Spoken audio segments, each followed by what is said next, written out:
Hey guys, tonight we're sailing back in time, through misty seas and uncertain tides.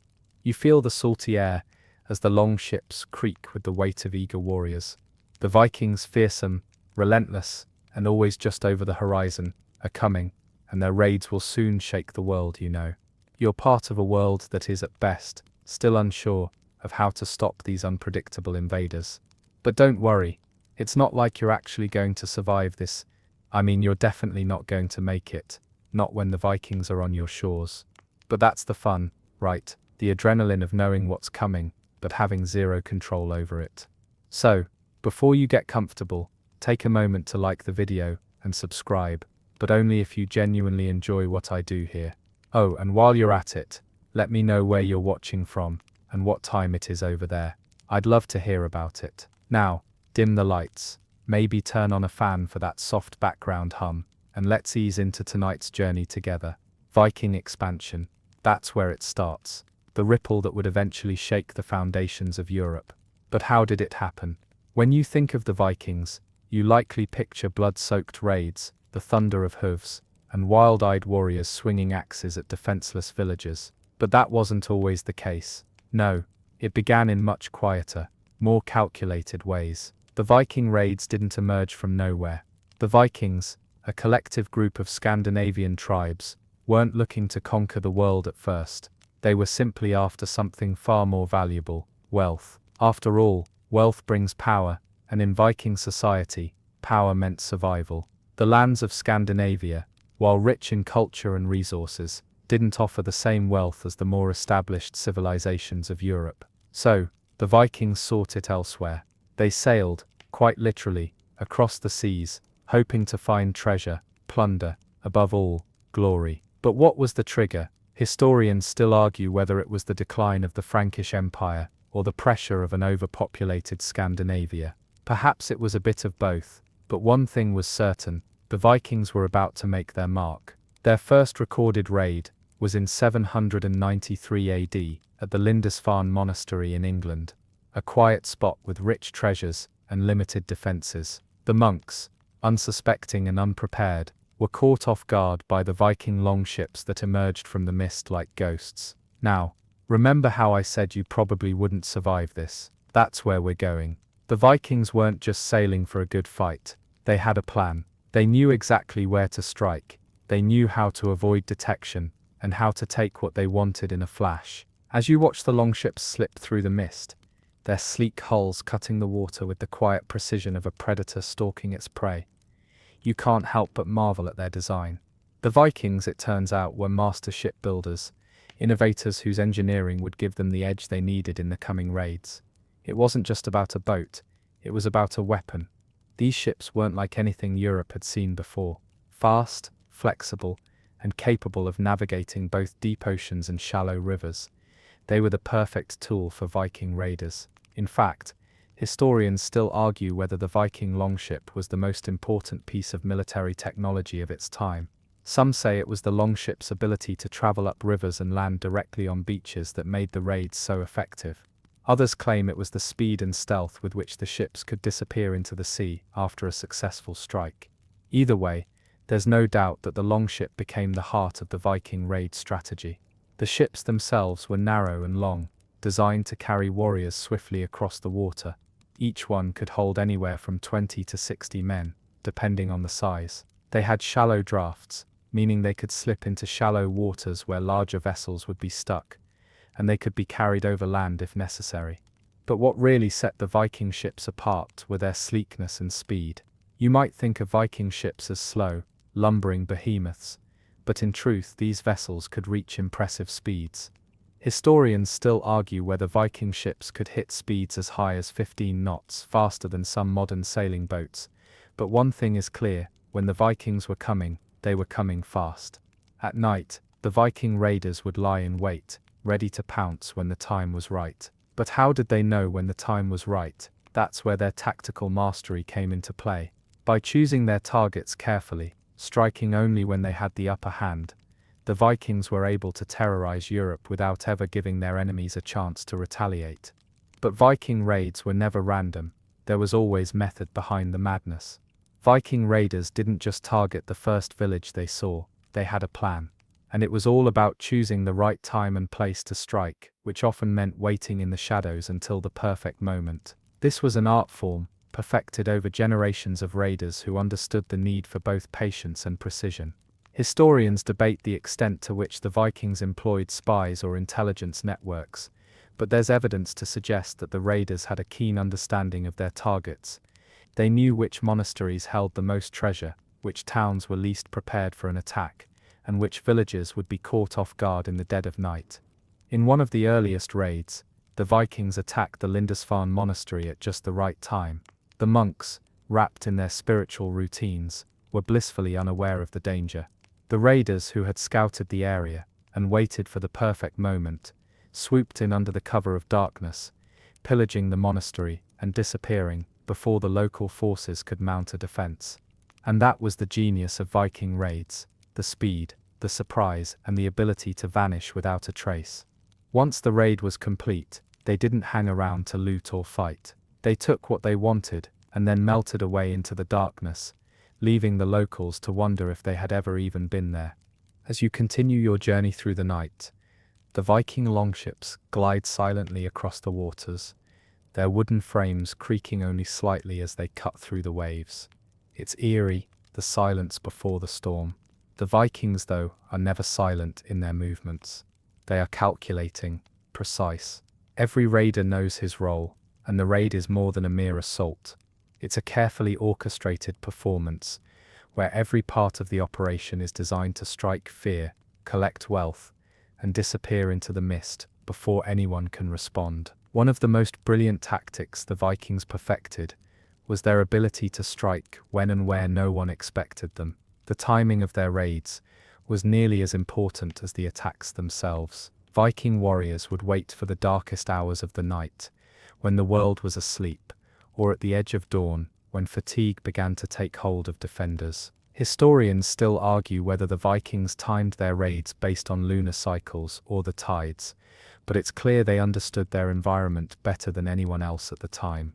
What truly sets Viking raiding apart, though, is the psychological impact they had on the people they attacked. The mere sight of a longship on the horizon was enough to send entire villages into a panic. You see, Viking raiders didn't just attack for the sake of it. They targeted specific places with the knowledge that their raids would leave a lasting psychological scar. Villages near the sea would sometimes go into hiding weeks before the expected raids, knowing that the Vikings could strike without warning.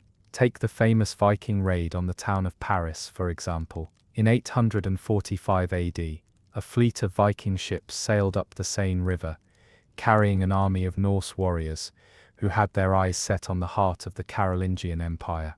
The Parisians were unprepared. The Vikings, like skilled hunters, used their intimate knowledge of the river and its surroundings to navigate their ships deep into the heart of the city. The defenders had no time to react. Historians debate how much of the Viking strategy relied on their sheer presence. Did the sight of the longships alone make cities and towns surrender, or were the raids as bloody as we often imagine them? Some suggest that the terror the Vikings instilled in their enemies was just as powerful as their swords and axes. After all, it wasn't only the military skill of the Vikings that made them effective, it was their ability to exploit fear. The fear of an attack, the fear of being caught unaware, and the fear that their homes and families would be lost. And the Vikings understood this fear. They were masters of intimidation. They didn't need to destroy everything they touched. A single well-timed raid could create a ripple effect that made other towns tremble, preparing them to fall without a fight. Still, for all the mystery around their tactics, there's a quirky aspect of Viking raids that's often overlooked: the element of humor. It might sound strange, given the violence associated with them, but the Vikings had a twisted sense of humor. In fact, some of their most successful raids involved mockery and psychological games. Viking raiders would sometimes paint their faces to look more monstrous, and there are even reports of them laughing loudly as they descended on their unsuspecting targets. The fear they instilled was not just from their ferocity, it was from their unpredictability, from the sheer absurdity of it all. Historians debate whether these jokes were strategic or just the Vikings having a bit of fun in the chaos. But one thing is clear, it worked. By causing confusion and throwing off any expectations their enemies might have had, the Vikings could wreak havoc with a seemingly casual ease. This psychological edge was so effective that many Viking raids didn't involve long drawn-out battles at all. Instead, the Vikings arrived, took what they wanted, and vanished, leaving the people they raided in a daze, wondering if they had ever truly been attacked. The raiders didn't need to destroy or even fight. Their very presence was enough to ensure that their legacy would live on, a shadow in the minds of everyone they encountered. As you drift further into the story, you start to understand, the Viking raids were not just about conquering lands or hoarding riches. It was about control over time, space, and the very minds of those they attacked. They were there, then they were gone, but the impact of their actions lingered far longer. The night is still, and you begin to feel the full weight of the Viking presence around you. As you gaze out over the calm water, the distant shorelines come into view. You're entering the heart of Viking strategy now, the art of the raid itself. You thought they were just barbarians, didn't you? You thought their raids were nothing more than rampages, with no method to the madness, but the truth is far more fascinating. In many ways, Viking raids were an early form of precision warfare. While other raiders or invaders often relied on brute force, the Vikings relied on finesse. And part of that finesse lay in their incredibly well-organized raids. Historians still argue over how much Viking raiders relied on actual military leaders versus the spontaneous leadership that arose in the heat of battle. But one thing is clear, the raiders didn't just pillage, they were professional soldiers, with well-coordinated strategies that left their victims with little chance of survival. Consider the layout of a typical Viking raid. It wasn't just a random mob of men charging a defenseless village. No, the Vikings would land at the perfect time, often early in the morning, or just before dusk, when the majority of the villagers would be unprepared, or at their most vulnerable. The raiders would strike with such speed and surprise that many would not even know they were under attack until it was too late. There's a quirky tidbit here. Historians have long debated how much the Vikings relied on brute strength or simple surprise versus their more tactical approach. Some argue that their raids were purely a matter of quick, unprovoked violence. But others contend that the Vikings often surveyed their targets for days or even weeks before striking, learning their routines, finding weak spots and waiting for the most opportune moment to hit. Imagine that. You might think the Vikings were just mindlessly attacking, but in reality, they were playing a game of cat and mouse, waiting for the perfect time to strike. But here's where things get even more interesting. Unlike other raiders who often destroyed everything in their path, Vikings didn't always loot and burn with reckless abandon. They understood the power of a strategic retreat. After an attack, they would often vanish into the wilderness, disappearing into the forests or back out to sea, before their enemies could mount any significant defense. It's almost as if they weren't interested in a prolonged occupation. They just wanted the gold, the riches, and to leave their targets rattled, unsure of where the next strike would come from. Historians still argue whether the Vikings saw this hit-and-run style as a form of psychological warfare. After all, by the time their victims were aware of what was happening, it was too late. By the time the local forces could regroup, the Vikings were already on their way back to their ships, their treasure secured. The psychological impact was just as important as the physical one, and that's why Viking raids were often remembered with terror. But the real genius lay in the way Vikings would capitalize on this fear. Rather than exhausting themselves in long-term sieges or protracted battles, they focused on quick, decisive strikes. They knew that striking fast, taking what they needed, and leaving in a flash would keep their enemies on edge, unsure when or where the next attack would come. You might think the Vikings were running from the fight, but in reality, they were drawing their enemies into an endless cycle of fear and uncertainty. Interestingly, it's this exact strategy that allowed the Vikings to outlast many of their rivals. While other invaders would tire themselves out with protracted battles, the Vikings understood the value of striking, retreating, and striking again, keeping their enemies perpetually on the defensive. In a sense, they were fighting a psychological battle, even more than a physical one. Let's not forget about the infamous Vikings who led these raids. As much as the Vikings were a force of nature, they were also led by some of the most legendary figures in history. From Ragnar Lothbrok to Ivar the Boneless, Viking leaders weren't just powerful warriors, they were also strategic masterminds. These figures didn't just lead their men into battle, they understood the tactics that would keep their people safe and their enemies on edge. Each raid wasn't just an attack, it was part of a larger vision to ensure Viking dominance across Europe. Historians still debate whether Ragnar Lothbrok, for instance, was a real historical figure, or a legendary creation. Regardless, his impact on Viking raids is undeniable. His raids into the heart of England in the 9th century, in particular, would leave an indelible mark on the island. What's most fascinating is how Ragnar and his contemporaries managed to turn what could have been a brief, momentary strike into something far more significant. They created a lasting Viking presence in places like England and France. Viking raiders didn't just attack and leave, they laid the groundwork for future settlements and long-term cultural influence. The tactical brilliance of these leaders was matched only by the relentless drive of the warriors who followed them. These men, who might have seemed like mere foot soldiers to some, were in truth part of a larger, finely tuned machine. Each raid was a piece of a much bigger puzzle, one that would eventually change the face of Europe. The night feels heavier now, as you drift deeper into Viking territory, the landscape shifting with every passing moment. You can almost hear the clash of swords, the frenzy of battle, but in reality, that's not always what the Viking raids were about. Oh sure, the sound of steel on steel was a part of it, but that was rarely the whole picture. There was a quieter, more unsettling part of Viking warfare, the sheer psychological power they wielded. It wasn't just about the loot, although the Vikings certainly enjoyed their treasure. It wasn't just about the violence, although they certainly didn't shy away from it. It was about something far more insidious, the ability to strike fear into the hearts of their enemies, to manipulate the very narrative of the Viking raid, and to leave towns and cities reeling from the knowledge that they were vulnerable, and that the Vikings could return at any time. It was a long-term strategy that played on fear and uncertainty, a tactic that made even the mightiest cities tremble before them. Historians still debate the extent to which the Vikings used psychological warfare in their raids, but the evidence is undeniable. The Vikings knew that their enemies were not just fighting warriors, they were fighting an idea. The very sight of a Viking longship on the horizon could cause panic. Entire towns would go into hiding, barricading themselves in their homes, or fleeing to the hills at the first hint of a Viking ship approaching.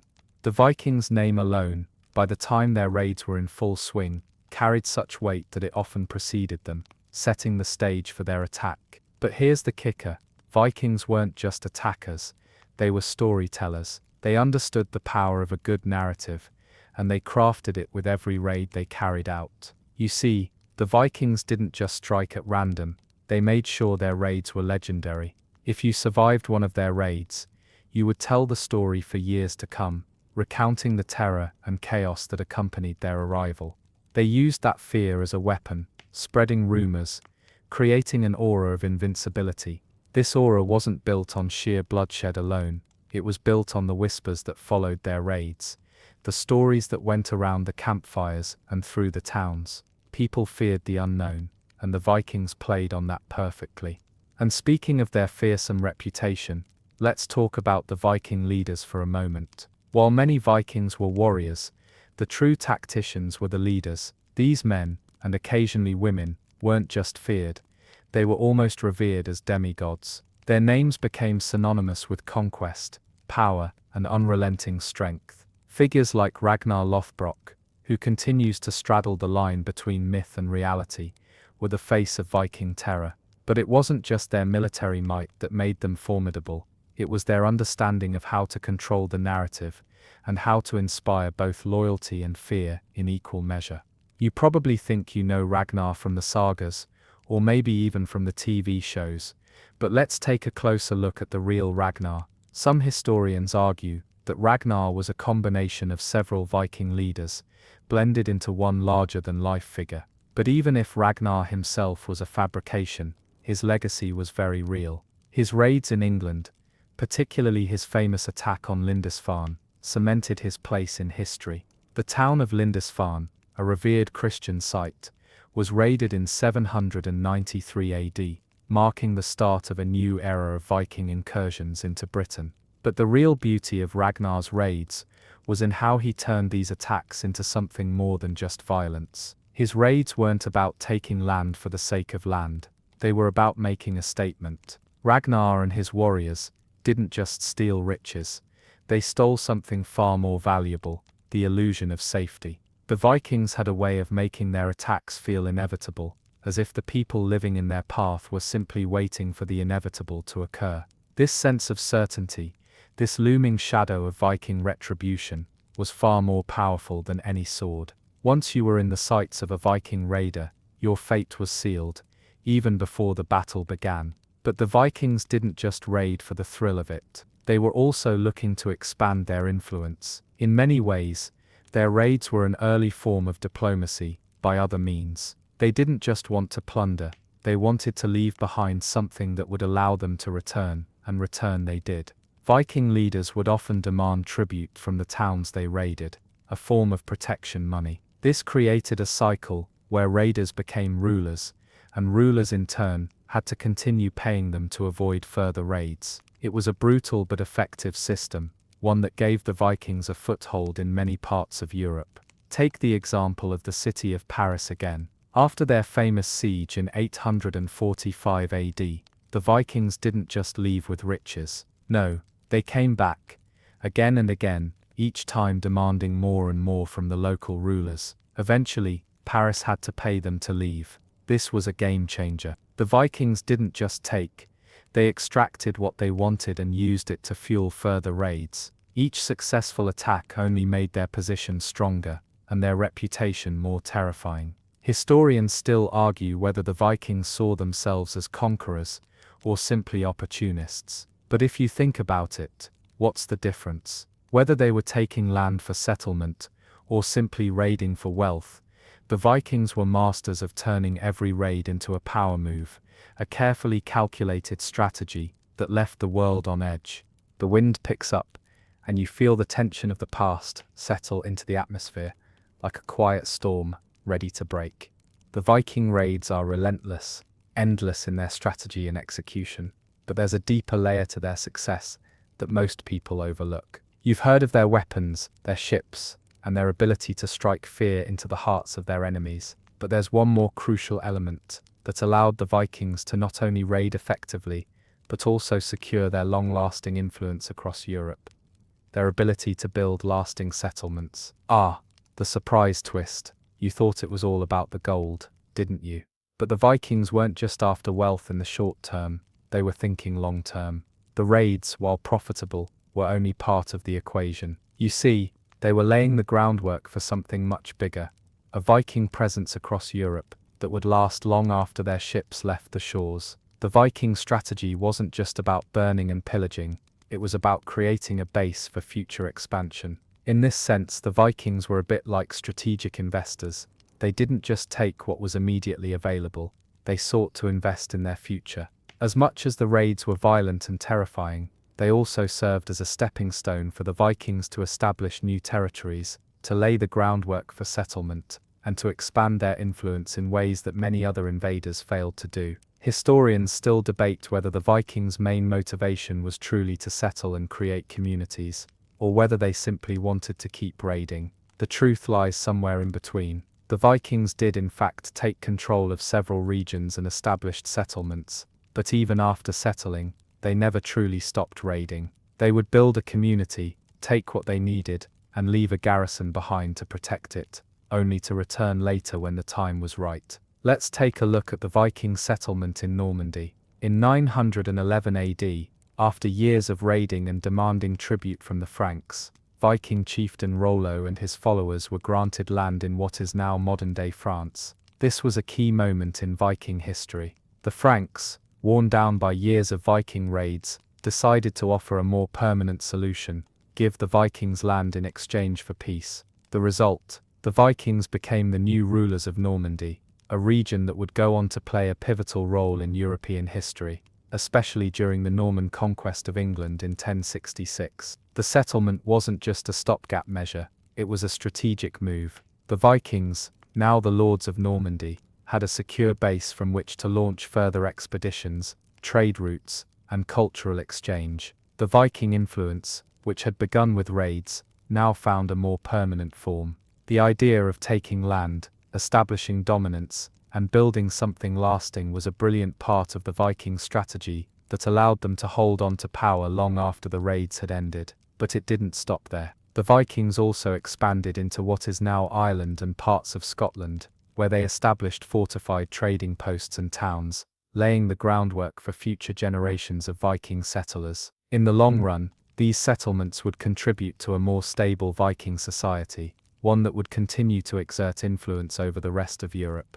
The idea of settling wasn't just about conquering land, it was about securing the future of Viking culture. Their settlements weren't just outposts, they were hubs of trade, commerce, and cultural exchange. And unlike some other raiders, the Vikings didn't just conquer and disappear, they blended into their new environments. The Norse language, their legal codes, and their unique customs would be absorbed into local populations, creating a lasting legacy that would endure even after the Viking Age had ended. The Vikings weren't just invaders, they were early architects of the interconnected European world, and of course, these settlements didn't always go according to plan. While many Viking settlements thrived, others faced significant challenges. In some cases, Viking leaders were too focused on expanding their power and wealth, which led to tensions and internal strife. In other cases, the Vikings found themselves at odds with other groups, including the Saxons, the Franks, and even the indigenous populations of Ireland and Scotland. But despite these challenges, the Vikings were incredibly resilient. Even when a settlement failed, the Vikings would return, rebuild, and try again.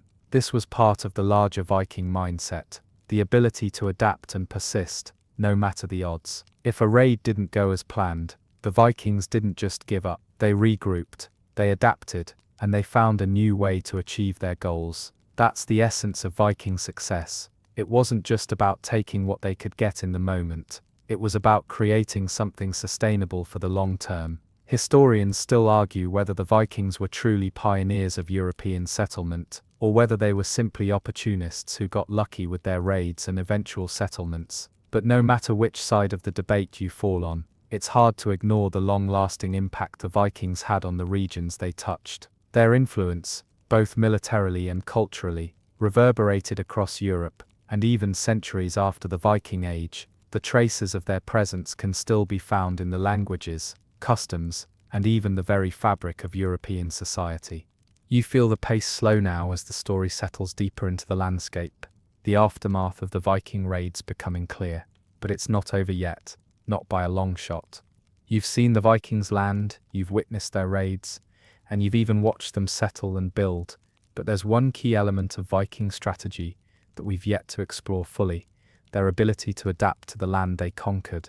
Once they had established their presence, the Vikings didn't just stick to their old ways, they embraced change, evolved with their surroundings, and in doing so, became far more than just raiders. As the Viking Age progressed, the raiders shifted from being mere pillagers to something much more formidable: rulers, leaders, and even diplomats. Their willingness to assimilate into new cultures and adapt to new environments was critical to their long-term success. They began to understand the value of alliances, of forging relationships with the very people they had once been at odds with.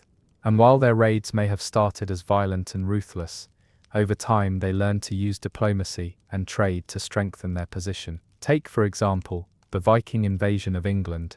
While the early raids were brutal and focused purely on looting, the Vikings quickly realized that in order to hold on to power, they needed more than just treasure. They needed influence, they needed land, and they needed to work with the people who already lived there.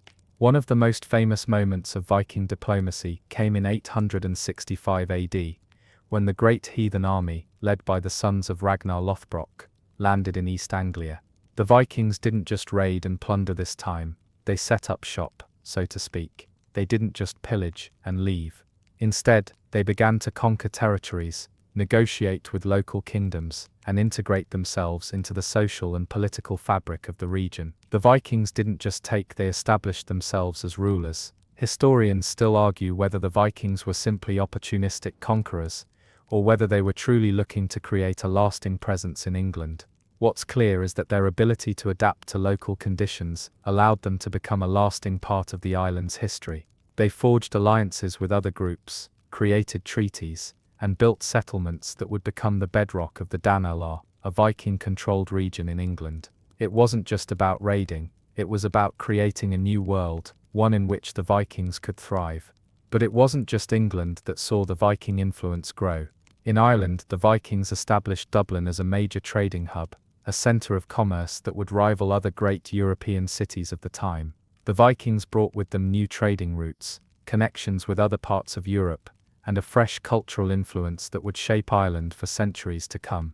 By the 10th century, the Viking presence in Ireland was firmly entrenched, and many Viking rulers had even intermarried with local Irish families, further cementing their place in Irish society. While the Vikings were forging relationships in Ireland, they were also making their mark on the European mainland. They were no longer just feared raiders, they were becoming respected traders, diplomats, and even settlers. As they expanded into the Mediterranean, the Vikings encountered the Byzantine Empire, and it's here that the Vikings showed their true adaptability. In Constantinople, the Vikings became known as the Varangians, elite mercenaries who served as bodyguards for the Byzantine emperors. This was no longer a world where the Vikings were merely invaders. They had become players in the greater European theatre. What's fascinating is how the Vikings, once a byword for savagery, became some of the most trusted soldiers in the Mediterranean. The Varangians weren't just mercenaries. They were warriors who had earned their place through sheer skill, loyalty, and discipline.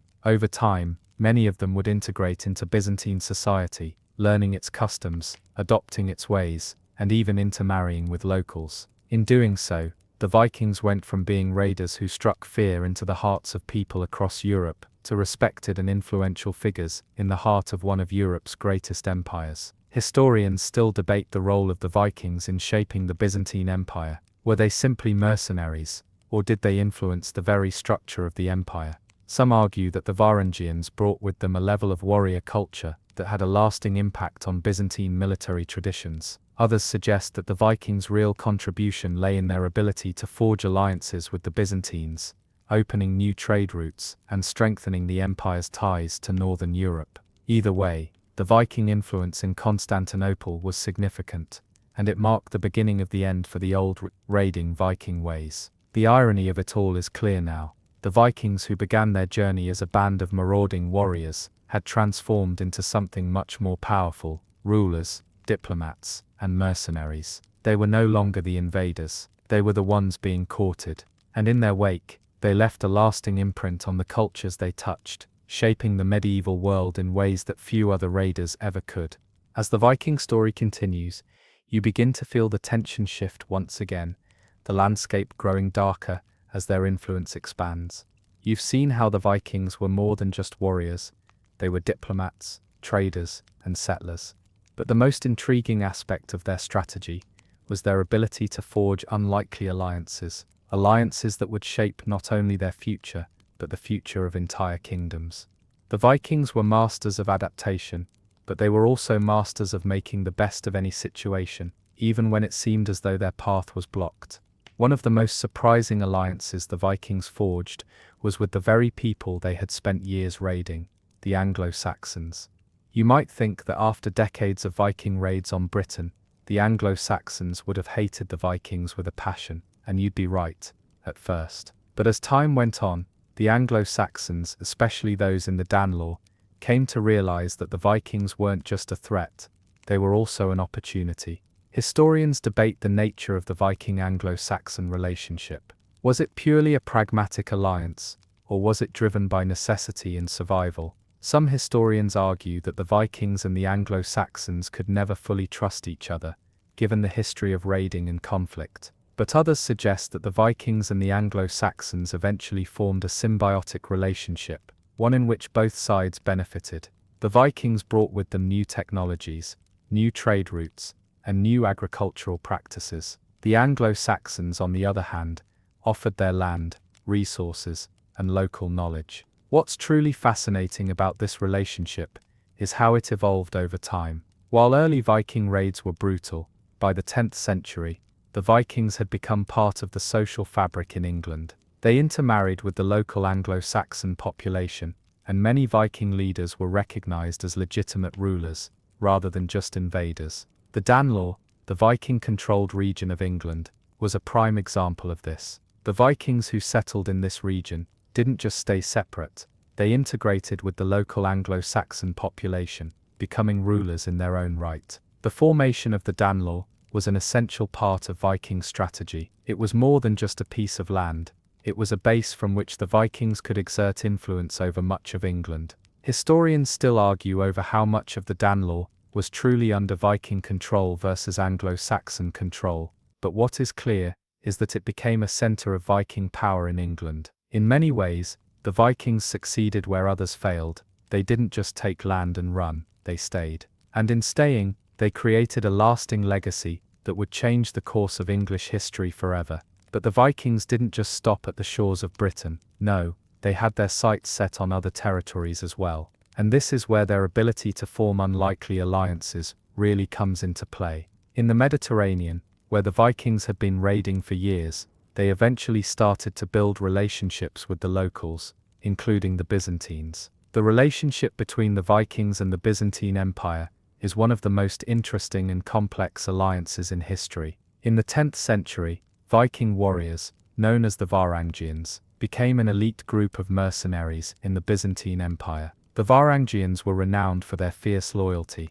and they were often employed as bodyguards for the Byzantine emperors. But their relationship with the Byzantine Empire wasn't just about military service. The Vikings brought with them new skills and knowledge, particularly in the areas of shipbuilding, warfare, and navigation. They helped the Byzantines expand their influence in the Mediterranean and beyond, opening new trade routes and forging new diplomatic connections. Historians still debate the true extent of the Viking impact on the Byzantine Empire. Some argue that the Varangians were simply mercenaries, hired for their martial skills and loyalty. Others suggest that the Vikings played a more significant role in the political and military affairs of the empire. Either way, the relationship between the Vikings and the Byzantines was one of mutual benefit. The Vikings helped strengthen the Byzantine military, and in return gained access to Byzantine wealth, culture, and trade routes. This was a far cry from the image of the Vikings as mere raiders. The Vikings were now part of a much larger,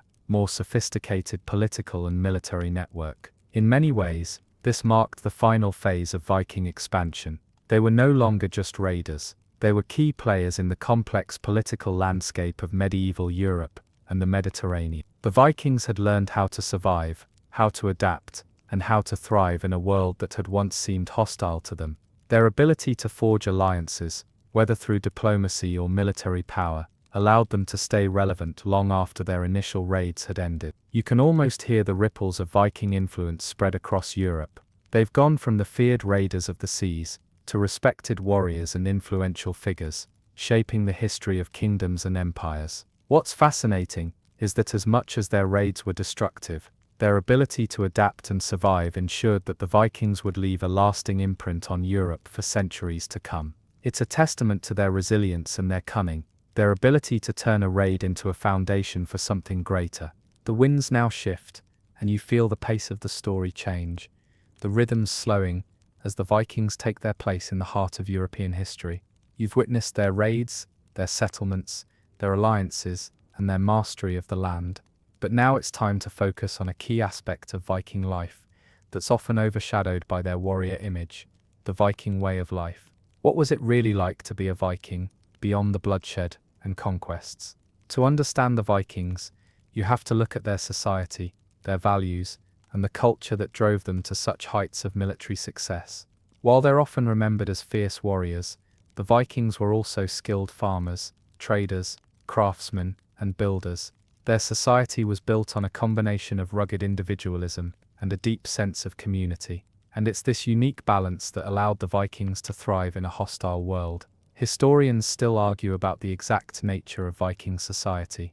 Was it a warrior society, built on violence and conquest, or was it more complex than that? Some scholars suggest that the Vikings were a society focused on honor, with warriors striving for personal glory in battle, while others argue that the Vikings' success was built on their ability to work together and create lasting structures, both physically and socially. The truth, as always, lies somewhere in between. At the heart of Viking society was the concept of thing, a governing assembly that allowed free men to come together to discuss matters of law, resolve disputes, and make decisions for the community. This democratic element was a defining feature of Viking culture. The thing wasn't just a place for political decision-making, it was a place for social gatherings, where Viking leaders could show their strength, and commoners could voice their opinions. While the Viking warriors were the most famous members of Viking society, they didn't act alone. The Vikings were farmers, hunters, and artisans. They lived off the land, growing crops and raising livestock, but they were also skilled traders, connecting the far-flung corners of Europe with each other. The Vikings weren't just raiders, they were also merchants who traded in furs, timber, and iron. They built a network of trade routes that stretched from the Mediterranean to the Arctic, and their influence reached even into the Middle East. One of the most interesting aspects of Viking culture is how they integrated their different roles into a cohesive society. A Viking warrior could just as easily be a farmer, a craftsman, or a trader when he wasn't on a raid. This adaptability was crucial to the Viking way of life. In a sense, the Vikings were always preparing for war, but they were also preparing for peace, building a society that could survive when the battles were over.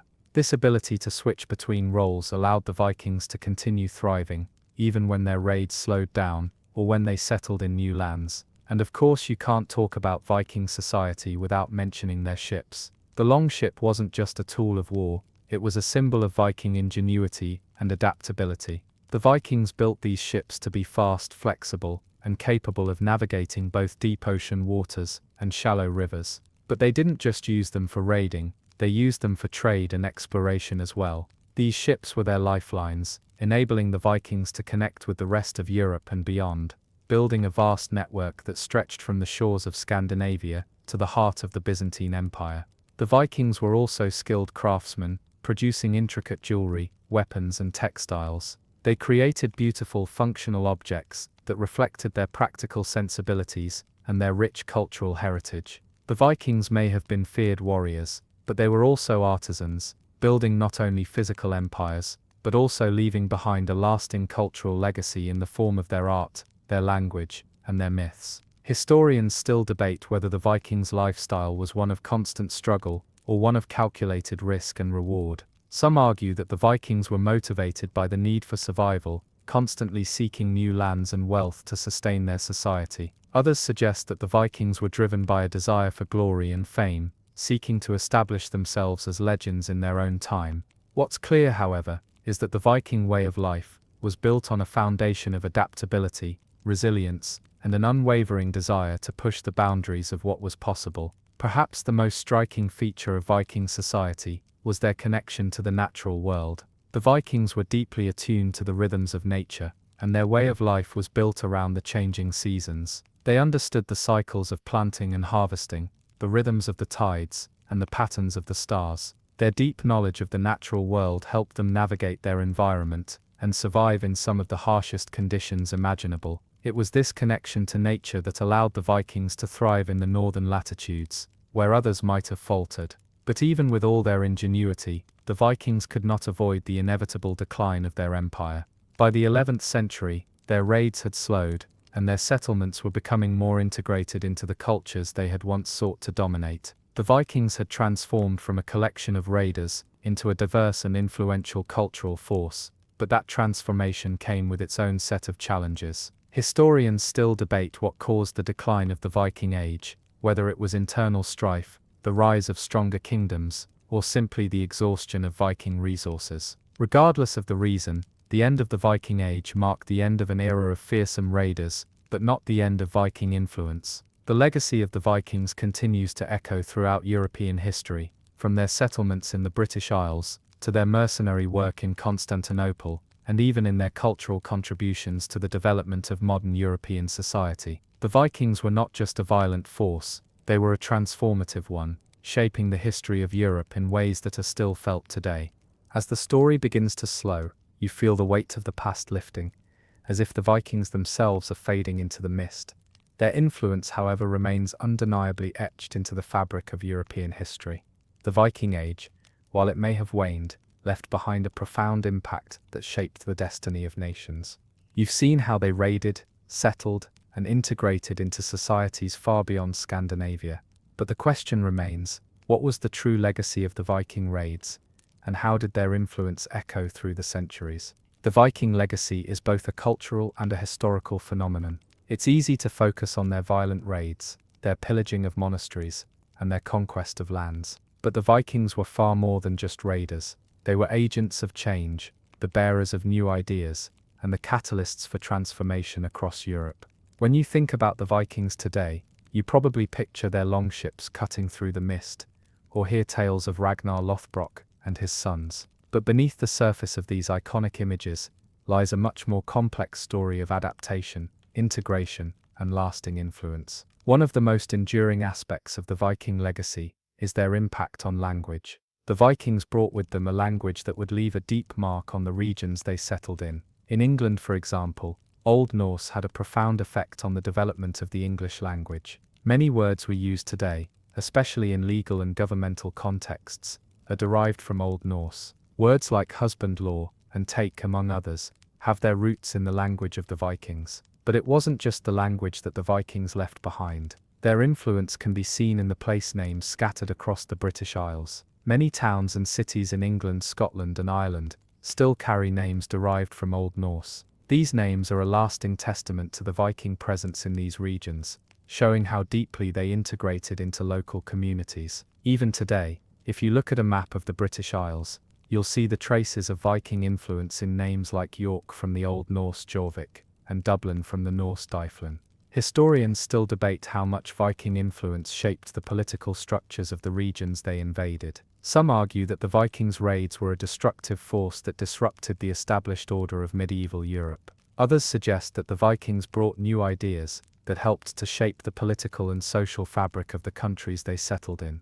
The truth is likely somewhere in between. While the Vikings were undoubtedly violent in their early raids, over time, they began to integrate into the political structures of their new homes, contributing to the development of more centralized kingdoms and the establishment of new legal systems. Take, for example, the Danelaw in England. After years of Viking raids, the Vikings established their own kingdom in the northern and eastern parts of England. The Danelaw was not just a Viking stronghold, it was a place where Viking law and Anglo-Saxon law blended. This integration of Viking legal principles with local customs played a crucial role in shaping the development of English law. Some of the practices introduced by the Vikings, such as trial by jury, and the concept of personal freedom, would become cornerstones of English law for centuries to come. In the same vein, the Vikings' influence can be seen in the development of trade across Europe. While the Vikings are often remembered for their raids, they were also skilled merchants and traders, establishing trade routes that stretched from the Mediterranean to the North Sea. They brought goods from all over Europe and Asia, including silver, furs, and timber, and traded them with local communities. These trade routes not only helped to enrich the Vikings, but also facilitated the exchange of ideas, technologies, and cultures across Europe. Historians still argue over whether the Vikings were more merchants than warriors, or whether their raids were simply part of a larger commercial strategy. But what's clear is that the Vikings didn't just take, they gave, and in doing so, they helped to create a more interconnected world.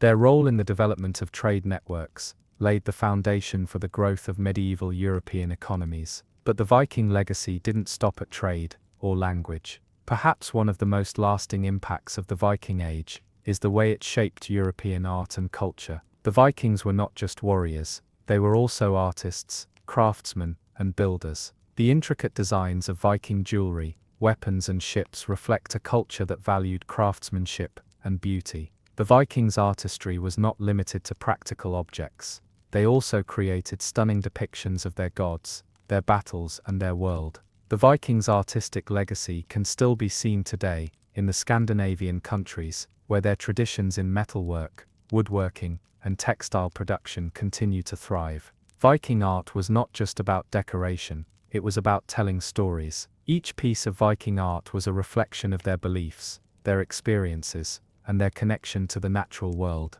The intricate patterns found on Viking ships and shields tell the story of a people who saw themselves as part of a larger cosmic order, bound by the forces of nature and fate. And it wasn't just the art that was influential, it was the stories themselves. The Viking sagas, which were passed down orally for generations before being written down, provide us with a glimpse into the Viking worldview. These sagas are filled with tales of gods and heroes, of battles and journeys, and of the challenges and triumphs of everyday life. They offer us insights into the Viking psyche, showing a people who were both fierce and introspective, who lived with an awareness of fate, but also with a deep sense of agency. Historians continue to debate the meaning and purpose of the Viking sagas, but there's no doubt that these stories have had a lasting impact on literature and culture. The sagas influence not only Scandinavian literature, but also the broader European literary tradition. The themes of fate, honor, and the heroic journey found in the Viking sagas would later inspire works like the Nibelungenlied, Beowulf, and even the tales of King Arthur. The Viking Age may have come to an end, but the legacy of the Vikings lives on. Through their language, their art, their culture, and their influence on European history, the Vikings have left an indelible mark on the world. They were more than just raiders, they were creators, builders, and storytellers, whose influence continues to resonate through the ages. As the story moves deeper into the heart of the Viking legacy, you begin to understand that their true impact was not just in their raids and conquests, but in the way they reshaped the very fabric of the societies they encountered. What we often overlook in the popular narratives about Vikings is how their interactions with other cultures, their assimilation of knowledge, and their ability to adapt to new circumstances contributed to their longevity. The Vikings didn't just destroy, they left behind foundations that would fuel the next chapters of European history. By now you're familiar with the infamous Viking raids, their longships cutting through the seas, their war cries echoing in the night.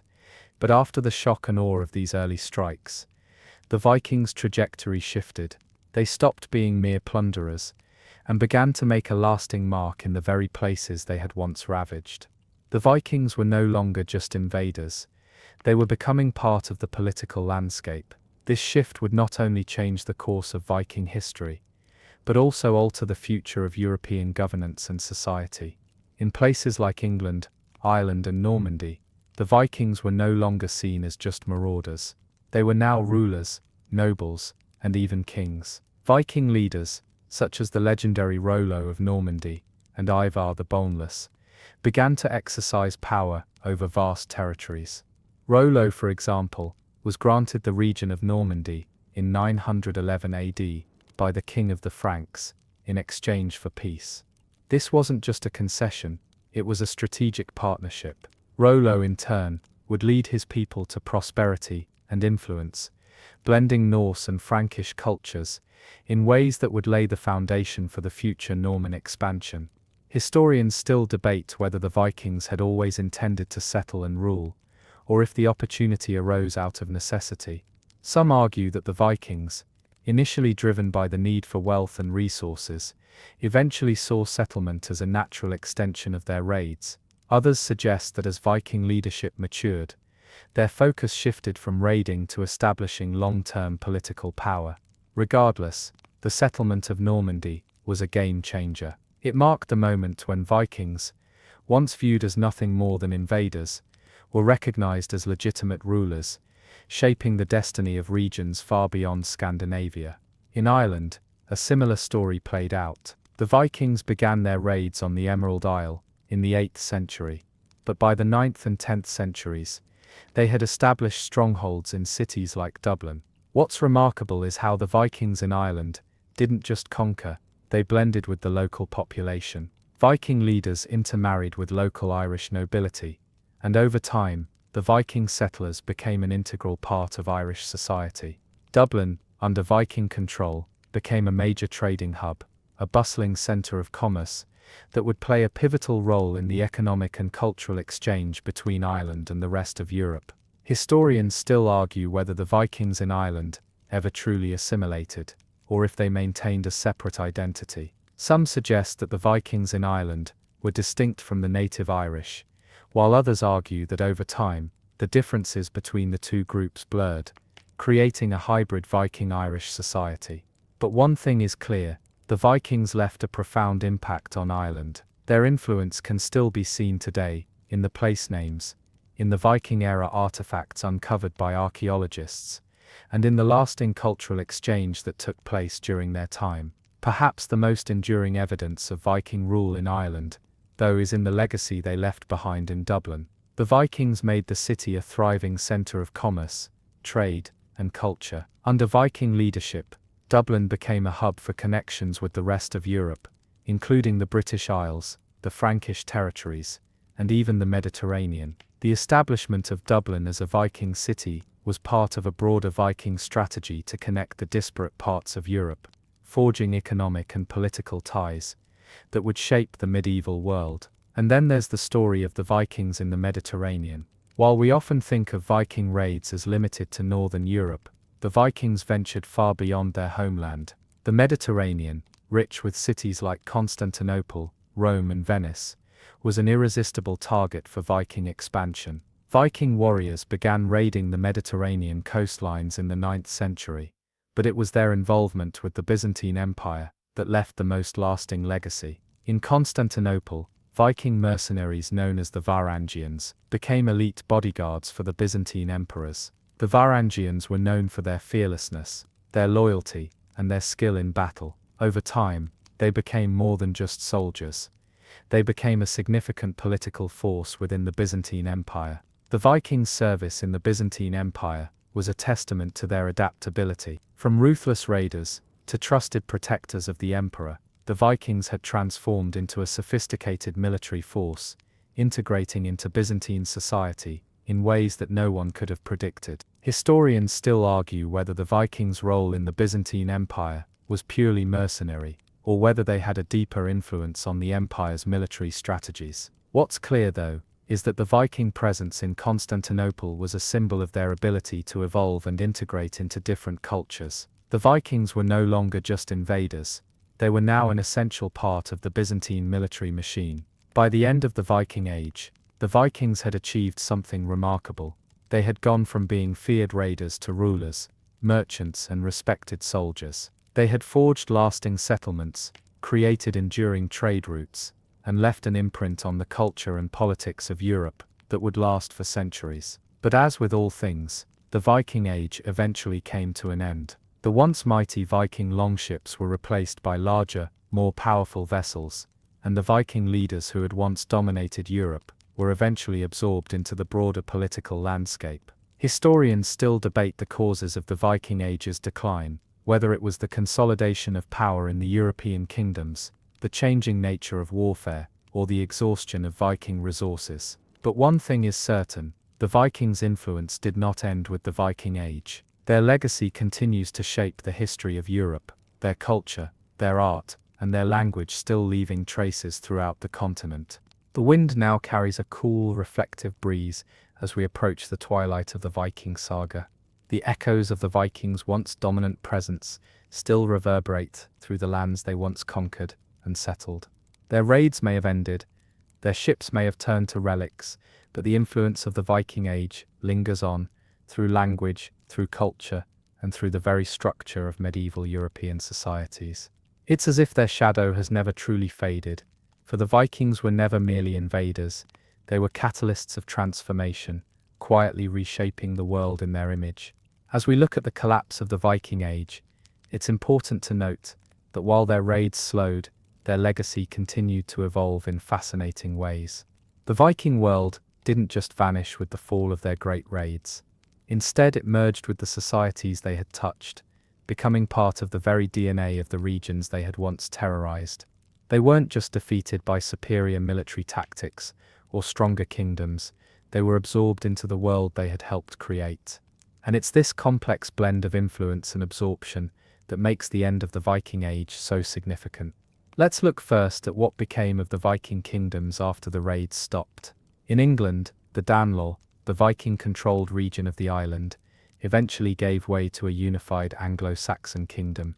But even as the Vikings' political power waned, their cultural influence remained. The Viking settlers had laid down roots in the soil of England, their blood mingling with that of the Anglo-Saxons, their language seeping into the very lexicon of the English tongue. The blending of Norse and Anglo-Saxon cultures had given rise to a unique identity that would come to define the people of England. Historians still debate the exact nature of Viking integration into English society. Were they truly assimilated, or did they simply fade into the background as part of the larger tapestry of English history? Some scholars argue that the Vikings were never fully absorbed, that their distinct identity as Norsemen remained intact.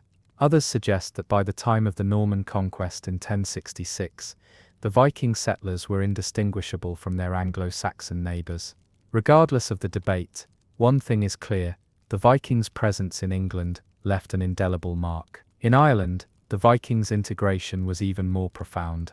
By the 11th century, many Viking leaders in Dublin had adopted Irish customs, intermarried with local aristocracy, and even converted to Christianity. The Vikings had gone from raiders to rulers, from invaders to an essential part of Irish society. Dublin became a thriving cultural and commercial centre under Viking control, and this prosperity continued long after the Viking Age had passed. The Vikings may have been seen as conquerors at first, but by the time their influence waned, they had become integral to the identity of Ireland itself. In Normandy, the Vikings, now known as the Normans, went on to have an even more lasting impact. The story of Rollo, the Viking leader who was granted land in France in exchange for peace, is a perfect example of how the Vikings transitioned from invaders to rulers. Over time, the Normans became an unstoppable force, conquering England in 1066 and changing the course of European history. The Norman Conquest was, in many ways, the final chapter of the Viking Age, but it was also a demonstration of the Vikings' lasting influence, their ability to adapt, and their drive to dominate. Historians still argue whether the Normans can be considered Vikings. While they were descendants of Norsemen, by the time they conquered England, they had become a distinctly different entity, integrating into the culture of France and developing a unique identity. But what remains clear is that the Vikings' ability to influence and adapt was not only preserved but amplified by the Normans. The Viking raids may have ended, but the legacy of the Vikings lived on through their descendants, whose conquests would leave a profound impact on Europe for centuries to come. And then there's the Viking contribution to the development of European trade. The Vikings were far more than just raiders. They were also skilled merchants and traders, who established an intricate network of trade routes across Europe and into Asia. The Vikings helped connect the far-flung corners of Europe, facilitating cultural exchange and opening up new markets for goods and ideas. They brought with them the knowledge of new technologies and trading practices, and their ability to navigate the seas allowed them to create a system of trade that spanned from the Mediterranean to the Arctic Circle. The Viking world may have faded away, but the networks they created continued to grow. The trade routes they established became pathways for future generations of European merchants, and their impact on global commerce is still felt today. Many of the places that the Vikings once raided, traded with, or settled in became thriving cities in the centuries that followed, and the exchange of goods and ideas that the Vikings helped spark shaped the development of European economies. Historians still debate whether the Vikings' primary legacy was as conquerors or as traders. Some argue that their raids were the driving force behind the Viking Age, while others suggest that the Vikings' true impact came from their role in facilitating trade and cultural exchange. Regardless of the interpretation, it's clear that the Vikings were instrumental in shaping the future of Europe, both through their military exploits and their commercial networks. As the Viking Age comes to a close, it's easy to focus on the dramatic raids, the bloody battles, and the terrifying warriors. But the true legacy of the Vikings lies in how they adapted to the world they helped create, how they transitioned from invaders to rulers, from warriors to settlers, and from raiders to merchants. Their influence didn't just disappear with the end of the Viking Age, it evolved and integrated into the societies they once sought to dominate. And in doing so, they left behind a legacy that would shape the course of European history for centuries to come. The tale continues to unfold, now almost at its inevitable close, with the Viking legacy deeply embedded in the very fabric of medieval European history. As we reflect on their astounding journey, raiders, conquerors, settlers, and builders, their story is not just a series of violent clashes and terrifying raids, but a larger narrative of cultural exchange, political evolution, and even peaceful integration. It's this adaptability, this ability to thrive in a world that wasn't their own, that makes the Vikings one of the most intriguing and influential peoples of the medieval era. In the centuries that followed the peak of the Viking Age, their influence continued to permeate the societies they had touched, though not in the same overt, militaristic way. The Vikings had given way to the Normans, to the fusion of Norsemen and local European peoples, and this hybrid culture would go on to play a crucial role in shaping the Europe we recognize today. But it's not just through the Normans that the Viking legacy continued. The Vikings' impact stretched further, in ways both subtle and lasting. Take the way Viking exploration and navigation techniques influenced the expansion of European powers. The Vikings were some of the earliest and most skilled explorers of their time. They voyaged not just to the British Isles or the Mediterranean, but all the way to North America, landing in what is now Newfoundland in Canada. This predated Columbus by several centuries. Their ability to navigate using the stars, winds, and the sea was unparalleled. The knowledge they accumulated about navigating vast distances on the open ocean would later help European explorers like Columbus, Vasco da Gama, and Magellan navigate their way into new worlds. Without the Vikings' pioneering spirit, who knows how long it would have taken for Europeans to chart the unknown. Historians still argue over the extent of Viking knowledge and exploration. Were the Vikings truly the first to discover North America, or did other explorers make similar voyages before them? What remains undeniable is that their explorations were some of the most audacious and ambitious of their time, and their influence on later exploration cannot be overstated. The Viking spirit of exploration and curiosity opened up new horizons, both literally and figuratively, for future generations. Meanwhile, in Scandinavia, the Viking Age had fundamentally changed the political structure. By the end of the 11th century, what had once been a collection of loosely connected tribes and chieftains had transformed into powerful kingdoms, thanks to the Viking legacy. The Norse kings, who had once been simple warriors, became the rulers of prosperous and influential nations, shaping the political landscape of Northern Europe for centuries. The Vikings had paved the way for the rise of powerful monarchies, with leaders like King Harald Fairhair of Norway and King Sweyn Forkbeard of Denmark, consolidating their rule over the fragmented territories of the Scandinavian peninsula.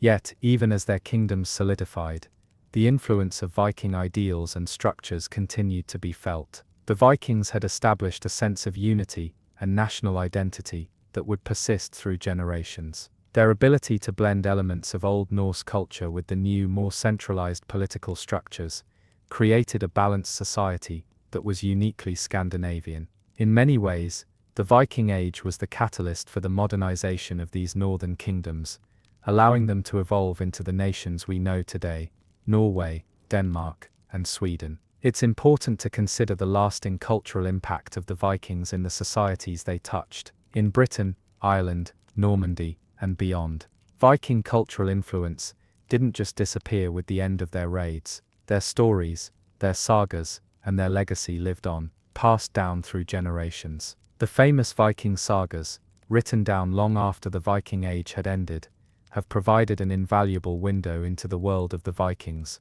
their beliefs, and their way of life. These stories became part of the fabric of Scandinavian and European literature, inspiring countless works of fiction and shaping the narratives of heroes and warriors that persist in modern culture. But it wasn't just through literature that the Viking legacy endured. The Vikings left behind a rich artistic heritage, from the intricate designs on their ships and weapons to their distinctive art and jewelry. Viking art, characterized by its bold, intricate patterns and stylized animal motifs, influenced the visual culture of medieval Europe. The art of the Vikings was a blend of utility and beauty, created not just for adornment, but as symbols of power and identity. These designs would go on to inspire generations of artists and craftsmen, influencing everything from the decorative arts to modern-day designs. And then, of course, there's the matter of Viking names and place names. All across the British Isles, France and Ireland, you can find towns and cities bearing the marks of their Viking heritage. From York in England to Dublin in Ireland, from Normandy in France to the countless villages and rivers in Scandinavia, the Vikings left a lasting imprint on the geography of Europe. These place names, many of which still exist today, serve as a constant reminder of the Vikings' presence and their role in shaping the world. Historians continue to debate the exact nature of Viking identity. Was it one of violence and destruction, or one of resilience and adaptability? Were the Vikings true conquerors, or were they simply opportunists who capitalized on the chaos of the medieval world? Perhaps it's both. But what's clear is that the Viking legacy is not defined solely by their raids. Their story is one of transformation, of a people who over the course of a few centuries went from being feared invaders to rulers, settlers, and cultural influencers. As you stand on the shores of time, looking back at the Viking Age, you realize that the legacy of the Vikings is much more than their fearsome reputation. It's the way they adapted to the world they encountered, blending into societies they once raided, and in doing so, shaping the future of Europe. The Viking raids may have come to an end, but their impact, through settlement, culture, and trade, reverberates through history. The air feels cool now, and the weight of the Viking story settles deeper. We've reached the point where their vast empire of influence has taken shape, and their legacy seems to stretch endlessly across time. The Viking Age may have concluded, but their mark on history is impossible to erase. It's clear now that their true power didn't just come from the bloodshed and plunder, but from their ability to leave lasting imprints that shaped the very foundations of Europe. As their ships faded from the seas, their impact on Europe only grew more profound, quietly echoing through centuries. Let's take a moment to look at the final curtain for the Vikings. Their raids slowed, their settlements became more integrated with the lands they had once conquered, and their kingdoms gradually merged with the larger political forces of Europe. But what truly brought an end to the Viking Age was not just the consolidation of power by other European kingdoms, it was the Vikings themselves evolving into something entirely new. No longer were they just warriors and invaders, they were now part of the very fabric of European life, blending with their environments, leaving behind a legacy of integration and transformation. The last major Viking raids occurred in the early 11th century, and from then on their influence transitioned from conquest to culture. The Vikings, who once took by force, now became integral parts of the countries they had invaded. The final vestiges of the Viking Age didn't come with a bang, but rather with a quiet acceptance and assimilation. The culture of Scandinavia, influenced by Viking laws, customs and traditions, morphed into what would become the kingdoms of Denmark, Norway, and Sweden, each of which inherited a blend of Viking traditions, legal structures and political ideas. Historians continue to explore how exactly the Viking raids came to an end.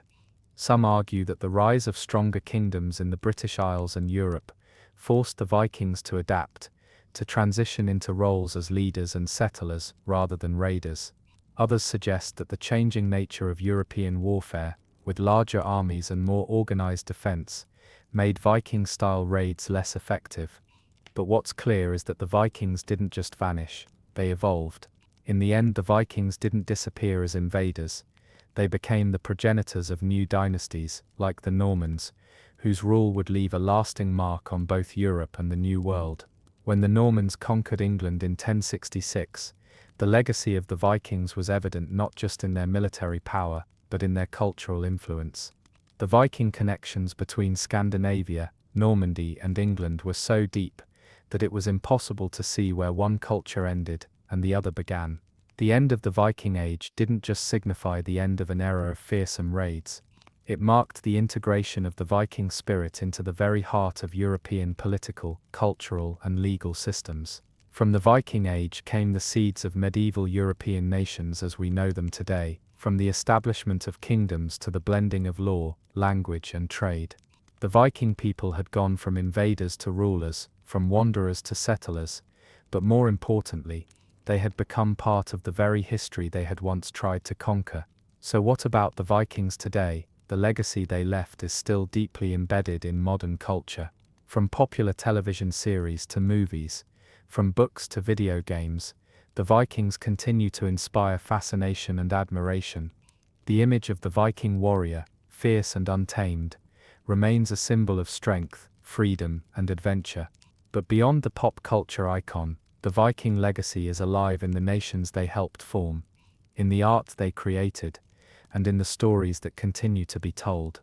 Historians continue to explore the lasting influence of the Vikings, arguing over the true extent of their contributions. Did their legacy lie in their conquests, their settlements, or their ability to create lasting political and cultural structures? It's difficult to pinpoint one definitive answer, but one thing is for sure: the Vikings were far more than just warriors.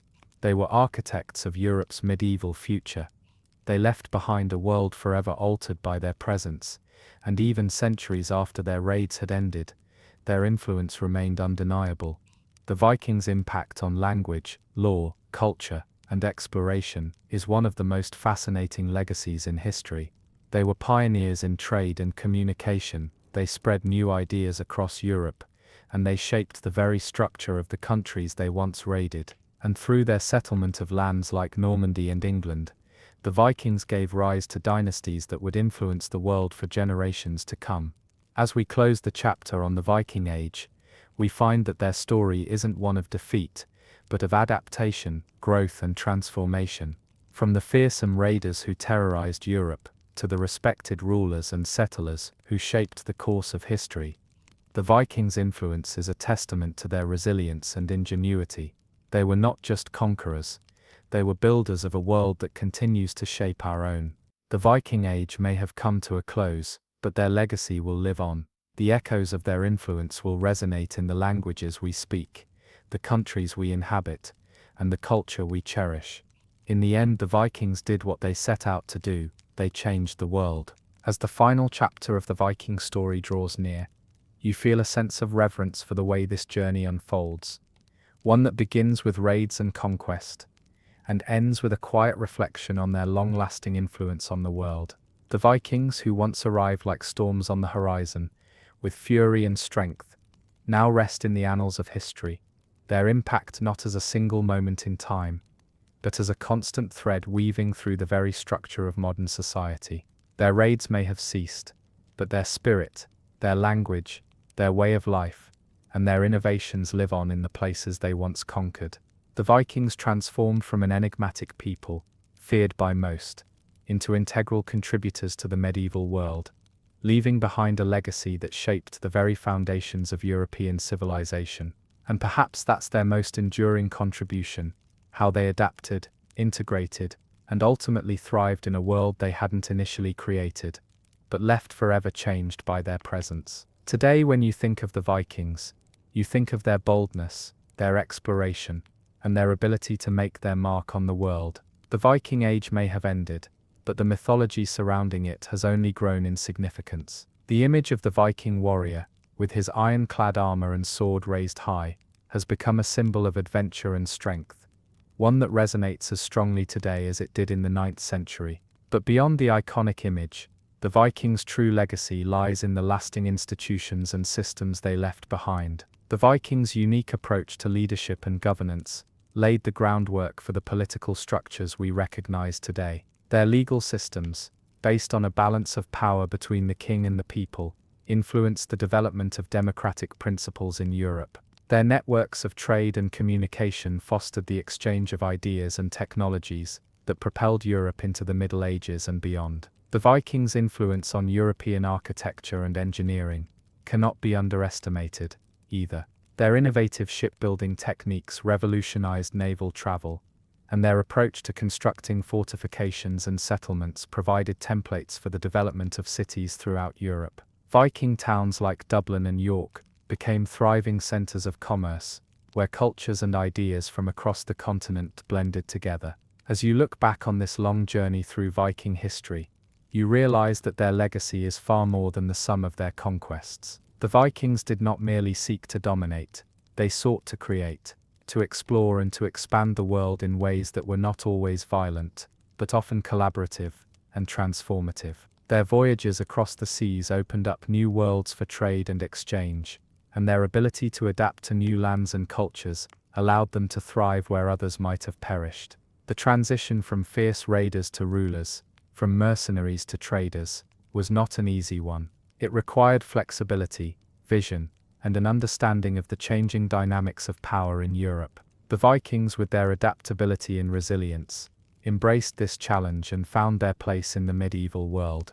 They became not just conquerors, but builders of nations, creators of cultural bridges, and in many ways the forebears of modern European society. In the centuries following the end of the Viking Age, their descendants would continue to shape history. The Vikings' influence through the Normans, in particular, would see the rise of new dynasties that played crucial roles in the development of medieval Europe. The Norman Conquest of England, the Crusades, and the rise of the great maritime empires were all shaped in part by the Viking spirit of adventure and conquest. As you reflect on this Viking journey, you come to understand that their legacy is not a mere footnote in history. It's a continuing story, one that stretches across centuries and shapes the very world we live in today.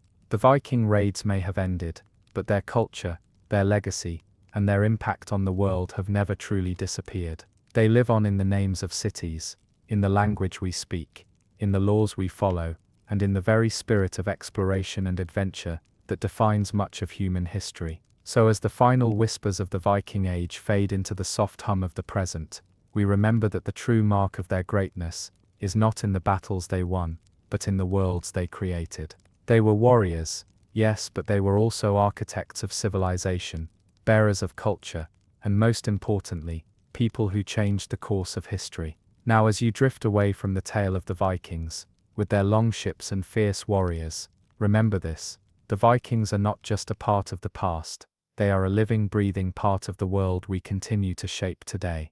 Their legacy is one of resilience, transformation, and above all, adaptation. And in that, perhaps lies the greatest lesson the Vikings ever taught us.